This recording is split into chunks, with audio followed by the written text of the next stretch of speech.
ನಮಸ್ತೆ, ಬನ್ನಿ ಇವತ್ತು ನಾವು ಒಂದು ವಿಭಿನ್ನವಾದಂತಹ ದೋಸೆಯನ್ನು ಮಾಡೋದನ್ನು ನೋಡೋಣ. ಅದೇ ಸಾಂಬಾರ್ ದೋಸೆ. ಸಾಂಬಾರ್ ಮಸಾಲೆ ಪುಡಿಯನ್ನು ಮಾಡುವಾಗ ನಾವೇನು ಮಸಾಲೆ ಪದಾರ್ಥಗಳನ್ನು ಹಾಕೋತೀವೋ ಅದರಲ್ಲಿರುವ ಕೆಲವೊಂದು ಮಸಾಲೆ ಪದಾರ್ಥಗಳನ್ನು ಹಾಕ್ಕೊಂಡು ನಾವು ಈ ದೋಸೆಯನ್ನು ಮಾಡ್ಕೊಳ್ಳೋಣ. ಬನ್ನಿ ಹಾಗಾದರೆ ನೋಡೋಣ ಇದನ್ನು ಬೇಳೆಗಳನ್ನು ನೆನೆಸೋದಕ್ಕೆ ಏನೇನು ಹಾಕಬೇಕು ಅಂತ. ಬನ್ನಿ ಹಾಗಾದರೆ ಶುರು ಮಾಡೋಣ. ಇದಕ್ಕಾಗಿ ನಾನು ತಗೋತಾ ಇದ್ದೀನಿ ಸುಮಾರು 1 ಕಪ್ಪಷ್ಟು ದೋಸೆ ಅಕ್ಕಿ, ಅದಕ್ಕೆ 2 ಟೇಬಲ್ ಸ್ಪೂನ್ ಅಷ್ಟು ತೊಗರಿಬೇಳೆ, 2 ಟೇಬಲ್ ಸ್ಪೂನ್ ಅಷ್ಟು ಉದ್ದಿನ ಬೇಳೆ ಅಥವಾ ಉದ್ದಿನ ಕಾಳು, 2 ಟೀ ಸ್ಪೂನ್ ಅಷ್ಟು ಕೊತ್ತಂಬರಿ ಬೀಜ, 1 ಟೀ ಸ್ಪೂನ್ ಅಷ್ಟು ಕರಿಮೆಣಸಿನಕಾಳು, 1 ಟೀ ಸ್ಪೂನ್ ಅಷ್ಟು ಜೀರಿಗೆ. ಇದನ್ನೆಲ್ಲ ಹಾಕಿಬಿಟ್ಟು ಸುಮಾರು 2 ರಿಂದ 3 ಸರ್ತಿ ಸರಿಯಾಗಿ ಸ್ವಚ್ಛವಾಗಿ ತೊಳ್ಕೊಂಬಿಡಿ. ಆಮೇಲೆ ಇದರಲ್ಲಿರುವ ನೀರನ್ನೆಲ್ಲ ಬಸದ್ಬಿಟ್ಟು ಇದಕ್ಕೆ ನೆನೆಯಕ್ಕೆ ನೀರು ಎಷ್ಟು ಬೇಕೋ ಅಷ್ಟು ನೀರನ್ನು ಹಾಕೊಂಡು 2 ರಿಂದ 3 ಬ್ಯಾಡಗಿ ಮೆಣಸಿನಕಾಯಿ ಹಾಗೂ ಅರ್ಧ ಟೀ ಸ್ಪೂನ್ ಅಷ್ಟು ಮೆಂತೆ ಕಾಳನ್ನು ಹಾಕಿ ಇದನ್ನು ಸುಮಾರು 2 ರಿಂದ 3 ಗಂಟೆವರೆಗೂ ನೆನೆಕ್ಕೆ ಬಿಟ್ಬಿಡಿ.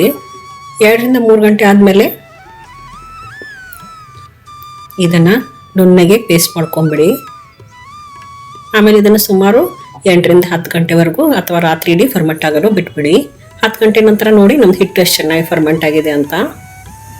ದೋಸೆ ಮಾಡೋಕ್ಕಿಂತ ಮುಂಚೆ ಇದಕ್ಕೊಂದು ಮಸಾಲೆ ಪೇಸ್ಟನ್ನು ರುಬ್ಕೊಂಡು ಹಾಕೋಣ. ಅದಕ್ಕಾಗಿ ಸ್ವಲ್ಪ ತೆಂಗಿನ ತುರಿ, ಸ್ವಲ್ಪ ಈರುಳ್ಳಿ, 5 ರಿಂದ 6 ಬೆಳ್ಳುಳ್ಳಿ ಹೆಸಳು ಇದನ್ನೆಲ್ಲ ಸೇರಿಸ್ಬಿಟ್ಟು ಒಂದೊಂದಾಗಿ ಪೇಸ್ಟ್ ಮಾಡ್ಕೊಂಡು ಆ ಪೇಸ್ಟನ್ನು ನಾವು ಫರ್ಮೆಂಟ್ ಮಾಡಿಟ್ಟಿರುವ ಹಿಟ್ಟಿಗೆ ಹಾಕೊಳ್ಳಿ. ಆಮೇಲೆ ರುಚಿಗೆ ತಕ್ಕಷ್ಟು ಉಪ್ಪು ಮತ್ತು ಸ್ವಲ್ಪ ಕೊತ್ತಂಬರಿ ಸೊಪ್ಪನ್ನು ಹಾಕಿ ಇದನ್ನು ಸರಿಯಾಗಿ ಕಲಿಸ್ಕೊಂಬಿಡಿ. ಈ ಹಿಟ್ಟಿನ ಹದ ನಾವು ಮಾಮೂಲಿ ಹೇಗೆ ದೋಸೆ ಮಾಡ್ಕೋತೀವೋ ಆ ಹಿಟ್ಟಿನ ಹದಕ್ಕಿದ್ರೆ ಆಯಿತು.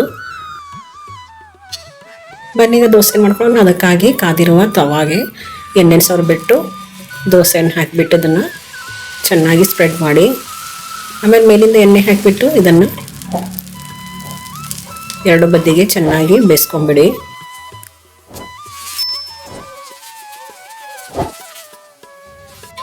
ನೋಡಿ ತಯಾರಾಯ್ತು ನಮ್ದೀಗ ಸಾಂಬಾರ್ ದೋಸೆ.